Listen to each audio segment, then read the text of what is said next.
दोस्तों, आज हम बात करते हैं एक ऐसे रिश्ते के बारे में जिससे आप दिन में ना सही मगर ज़िंदगी में ना जाने कितनी बार लड़ते हैं, झगड़ते हैं, रूठते हैं, मनाते हैं। जी हाँ, बहुत ज़रूरी है वो रिश्ता इंसान के जीवन में। बहुत कुछ सिखाता है और हौसला देता है, ताकत बनता है। जी हाँ, यकीनन आप समझ गए होंगे मैं बात कर रहा हूँ पति-पत्नी के रिश्ते की। और आज इसी से संबंधित एक कहानी हम सुनते हैं। देखिए, एक दफ़ा क्या हुआ, एक शहर में गाँव से रहने के लिए एक बुज़ुर्ग दंपत्ति आया हुआ था। बहुत दिन हो गए अपने बेटे के साथ वो सोसाइटी में रहते थे, आस-पास का माहौल देखते थे। अब यूँ तो बहुत कुछ वहाँ पर गाँव से अलग था, लेकिन एक चीज़ ऐसी थी जो उनको वहाँ पर अखरने लगी थी। और आज वो वक़्त था जब उनको मौका मिला उस बारे में सबसे चर्चा करने का, बात करने का। जी हाँ, क्योंकि आज उस सोसाइटी में एक पार्टी का आयोजन हो रहा था। अब सब लोग वहाँ पर उपस्थित थे और ख़ास बात ये थी कि सभी दंपत्ति वहाँ पर थे, बच्चे नदारद थे और सभी जोड़े पार्टी का खूब आनंद ले रहे थे, खा रहे थे, पी रहे थे, हँस रहे थे, गा रहे थे और अपनी सारी तमाम दिन भर की या फिर यूँ कहें ऑफ़िस की, बाज़ार की, घर की, तेरी मेरी सारी जो टेंशन थी, एक तरफ करके उस पार्टी का आनंद उठा रहे थे। अब वहाँ पे बुज़ुर्ग दंपत्ति अपने दिल की बात कहना चाहता है। बुज़ुर्ग उठते हैं और कहते हैं कि बच्चों, आप सब खूब एन्जॉय कर रहे हैं, अलग-अलग तरह के खेल खेल रहे हैं, लेकिन वो चाहते हैं कि एक खेल उनके साथ खेला जाए जैसा कि वो चाहते हैं। अब उस बुज़ुर्ग की बात सबने रखी क्योंकि वहाँ सोसाइटी में सभी अपने बुज़ुर्गों को याद किया करते थे, चाहते थे मगर वक़्त नहीं निकाल पाते थे, गाँव जाने का, उनसे मिलने का, उनसे बतियाने का। बस इन्हीं बुज़ुर्ग दंपत्ति में सभी अपने माता-पिता को देख रहे थे। इसलिए सबने तपाक से हाँ कह दिया।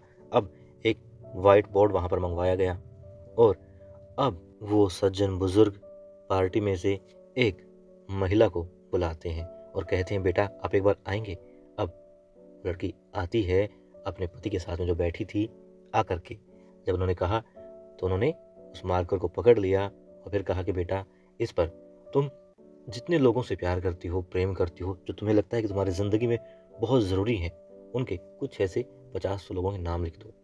अब उसने शुरू किया अपने पति से, बेटे से, माँ से, पिता, सोसाइटी के जितने लोग नज़दीक हैं वो, सोसाइटी के बाकी लोग, ऑफ़िस वाले, फिर उसके बच्चे के स्कूल्स के जो फ्रेंड हैं वो, तमाम करके पूरा बोर्ड उसने भर दिया कि इनके बिना वो नहीं रह सकती। ये सब उसकी ज़िंदगी में बहुत ज़रूरी है।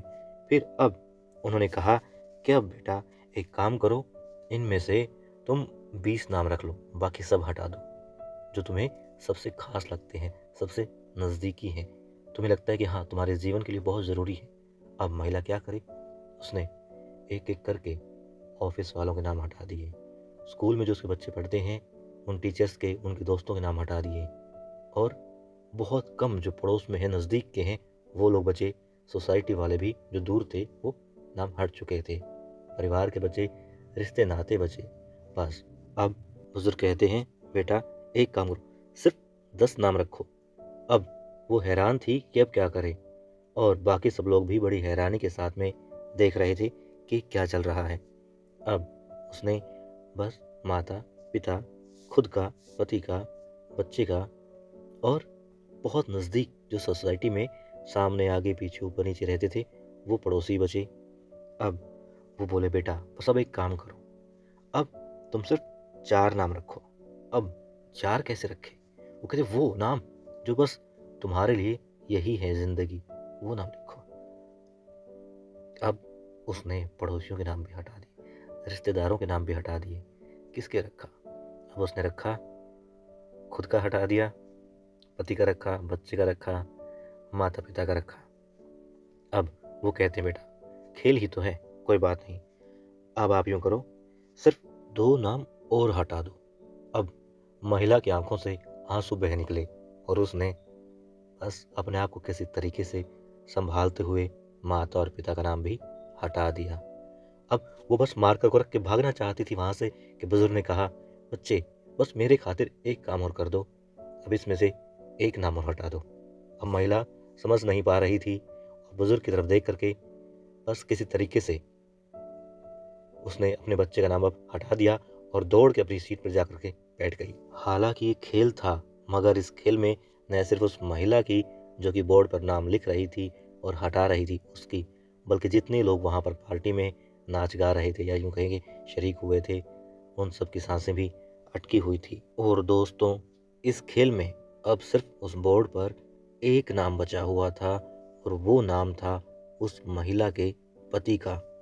दोस्तों, अब उन बुजुर्ग ने वहाँ पर बैठे तमाम लोगों से पूछा कि ऐसा क्यों है कि यहाँ पर सिर्फ और सिर्फ इस महिला के पति का नाम बचा है।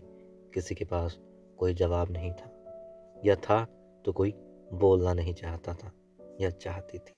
अब वो बुजुर्ग खुद कहते हैं और पूछते हैं बल्कि कि ये बताइए, आपने उस महिला से पूछते हैं कि आपने इतने सारे नाम लिखे, मिटा दिए, चलो मिटा दिए, लेकिन आपने तो जिनकी कोख से जन्म लिया है उस माँ का नाम भी मिटा दिया, अपने पिता का नाम मिटा दिया, यहाँ तक कि अपनी औलाद का नाम भी मिटा दिया।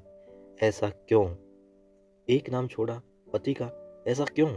दोस्तों, अब वो महिला कहती है कि चाचा जी, माता पिता, भाई बहन, पड़ोस वाले, बच्चे, सब मुझे बहुत प्रिय हैं, मेरे अपने हैं। लेकिन अब उस महिला की आंखों से जो वो आंसू रोके हुए थी, वो धारा बह उठती है और वो पास बैठ जाती है। बुजुर्ग कहते हैं, बेटा बैठे रहो। और वहाँ पर हर इंसान जो मौजूद होता है तालियां बजाता है, क्योंकि वो समझ चुका होता है कि इन्होंने नाम क्यों नहीं मिटाया। अब वो बुजुर्ग बोलते हैं, बिल्कुल, ये भाव यही है कि पति और पत्नी को एक दूसरे का फर्ज निभाना चाहिए। अर्धांगिनी, आधा अंग वो है तो आधा अंग वो है, मिलजुल कर हर समस्या का सामना करना चाहिए, झगड़ना नहीं चाहिए, और सुख है कि दुख है, बराबर के दोनों भागीदार होने चाहिए, होते भी हैं। आधा शरीर है, एक दूसरे के बिना सुंदर जीवन की कल्पना नहीं की जा सकती। इसलिए सभी पत्नियों को और पतियों को चाहिए कि एक दूसरे के साथ प्रेम से रहें, इज्जत करें एक दूसरे के प्रेम की, एक दूसरे के भावों की और एक दूसरे की। जी हाँ, अब दोस्तों, एक सवाल मैं पूछूं आपसे, हालांकि कहीं ना कहीं ये सवाल है तो मेरे लिए भी उतना ही, कि क्या होता यदि उस महिला की जगह पुरुष आया होता, यानी उस महिला का पति, तो क्या तब भी इसी रिश्ते में से कोई नाम शेष रहता उस बोर्ड पर? क्या ख्याल है आपका? क्या लगता है, क्या हम पुरुष ये कर पाते, क्या कोई भी पति ये कर पाता उस महफिल में से और हम सब में से भी?